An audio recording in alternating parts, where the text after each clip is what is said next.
We live on a pale blue dot, suspended in a sunbeam, as Carl Sagan so eloquently put it. A fragile, vibrant sphere teeming with life, and at its heart, us. Humanity. We gaze out at the cosmos, pondering our origins, our destiny, and sometimes, with a touch of existential dread, our end. It's a question that has haunted philosophers, theologians, and scientists for millennia. When will our story conclude? Will it be a fiery cataclysm from above, a slow decay from within, or something far more subtle, a fading whisper into the annals of cosmic history? Our collective imagination is rich with prophecies of doom, from ancient flood myths to modern cinematic apocalypses. We've been warned by prophets and algorithms alike. And now, a new number has entered the discourse, a seemingly precise and chilling prediction that suggests our time might be far shorter than many of us imagine. A recent study, published in an academic paper, has put forth a number that stops you in your tracks: 314 years.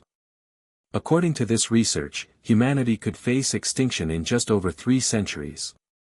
But is this a sober scientific forecast, or merely another echo in a long history of apocalyptic pronouncements?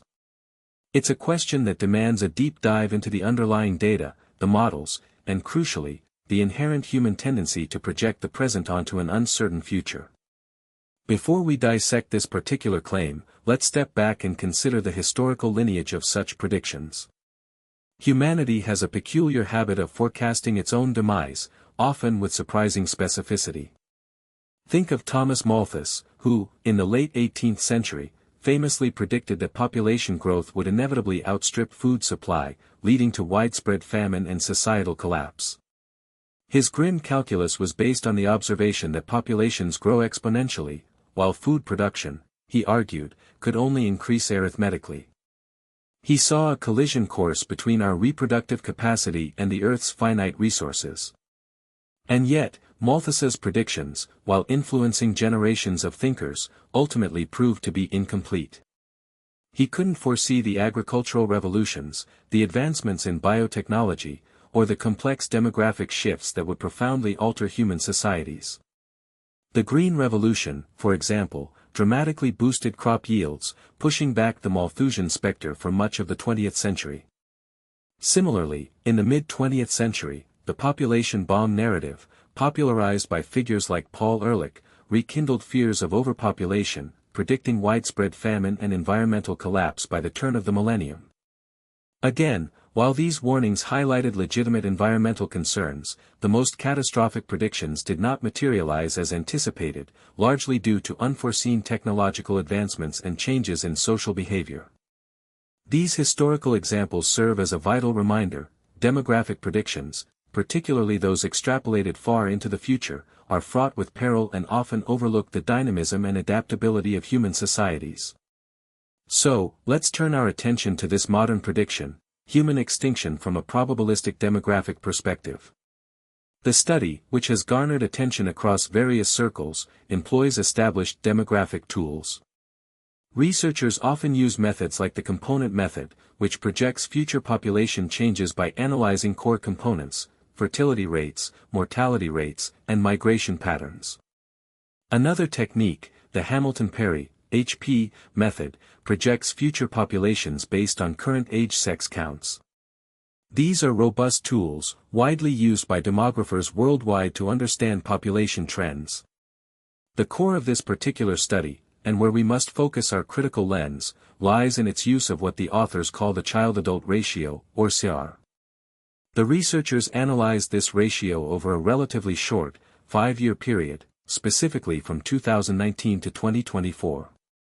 During this timeframe, they observed a significant decline in the CR, an astonishing drop of 7.5%. Now, a decline in fertility is a real and well-documented global phenomenon. Many developed nations, and increasingly some developing ones, are experiencing sub-replacement fertility rates, meaning their populations are not naturally replenishing themselves. This is due to a complex interplay of factors: increased access to education and contraception for women, urbanization, rising living costs, changing social priorities, and a general trend towards smaller families. So, observing a decline in this ratio is not, in itself, controversial. The critical error, the fundamental flaw that transforms a data observation into a questionable prophecy, lies in what came next, the extrapolation of this observed 7.5% decline over the course of centuries. To take a 5-year snapshot, particularly a period marked by unprecedented global upheaval such as a pandemic, and project that single linear trend forward for 314 years, leading to a population of zero, is a profound misunderstanding of demographic dynamics. Population trends are not simple, linear trajectories. They are inherently complex, influenced by a myriad of interconnected factors. Consider just a few: global economic stability or instability, which can dramatically impact birth rates, social disruptions, like wars or major political shifts, technological breakthroughs, whether in medicine, agriculture, or energy, which can alter mortality and carrying capacity, and even cultural and religious attitudes, which often play a significant role in family planning decisions. A single pandemic, for instance, might cause a short-term dip in birth rates due to uncertainty or changes in healthcare access, but it rarely dictates a permanent, accelerating decline to zero. Economies boom and bust, societies adapt, new policies are implemented. To assume a constant, accelerating rate of decline based on such a brief window, ignoring all these dynamic variables, is akin to charting the course of a hurricane based on a single gust of wind. This is where the work of organizations like the United Nations Population Division becomes so vital. Unlike simplified extrapolations, the UN's demographic projections are meticulously constructed. They don't just take one trend and stretch it into infinity. Instead, they develop multiple scenarios: a high fertility scenario, a medium fertility scenario, and a low fertility scenario, each built upon a range of assumptions about how fertility, mortality, and migration might evolve.